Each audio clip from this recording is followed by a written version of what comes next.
All right, welcome to The Explainer. Today, we're diving into something that's, well, it's on pretty much everyone's mind these days. The future of your job in the age of AI. We're going to build a playbook using some really fascinating source material to understand the threat, the timeline, and, most importantly, the opportunity.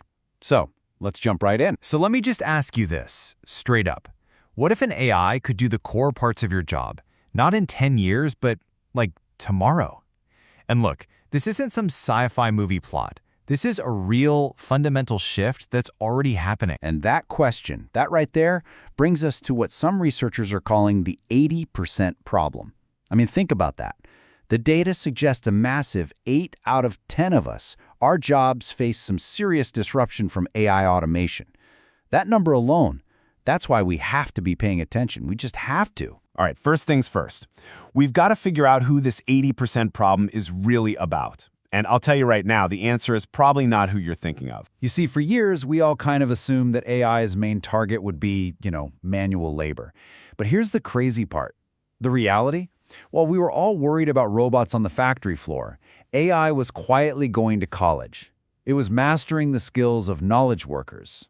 It's aiming right at those jobs with absolute laser precision. And trust me, this is not some abstract theory.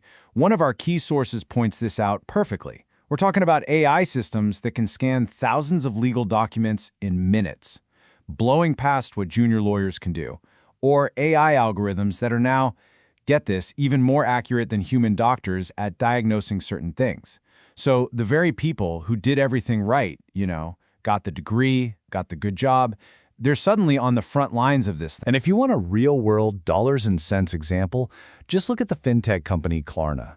They didn't just augment, they replaced 700 customer service agents with one single AI. And here's the kicker. Customer satisfaction actually went up. This isn't some forecast for 2035. This is happening today. Okay, so all of this just begs the question, right? How fast is this really moving? We have to talk about the timeline, because those comfy 10 or 20-year predictions you keep hearing, well, let's just say they're a trap. I mean, just look at how fast we adopt new tech these days. The curve isn't just a curve anymore. It's practically a vertical line. The steam engine took over 100 years to really change the world. The PC, maybe 20 years. The smartphone, less than a decade. But modern AI, we're talking maybe 3 to 8 years for full integration. It's an acceleration of acceleration. So here's what the big institutions are saying. This is the official story, right?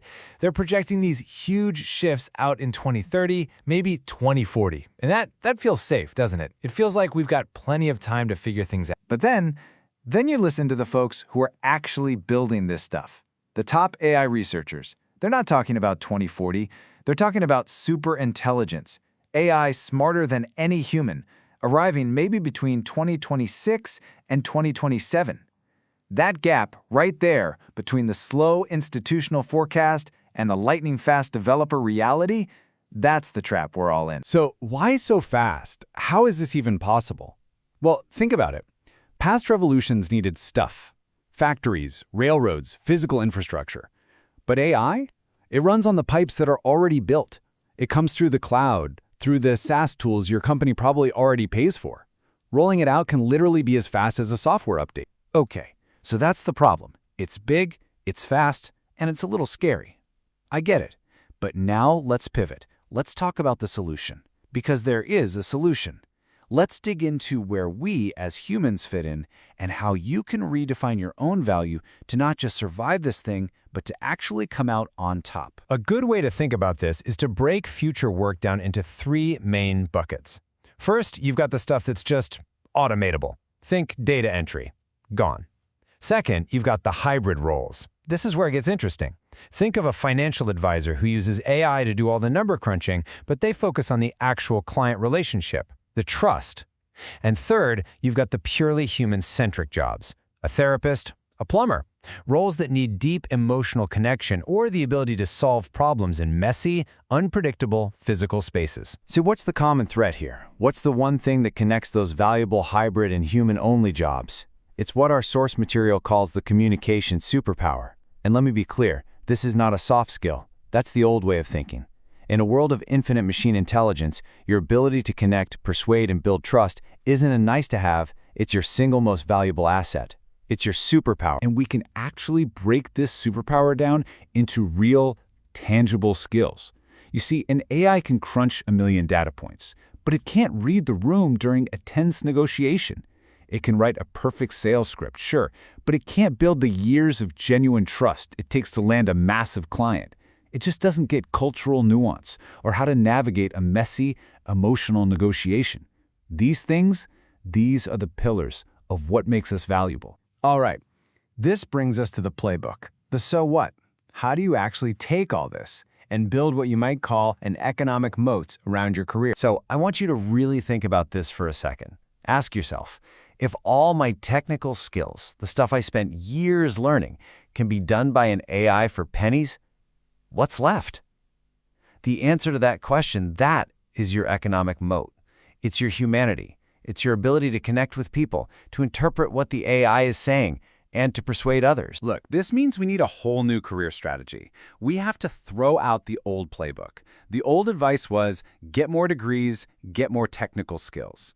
The new strategy? Become a master at collaborating with AI and go deeper on your human connection skills. You stop being someone who just processes information and start being the one who provides the strategic interpretation, the so what behind the data. You stop trying to compete with technology, which is a losing battle, and you start working alongside it. So what's your new job description in this world? It's actually pretty simple.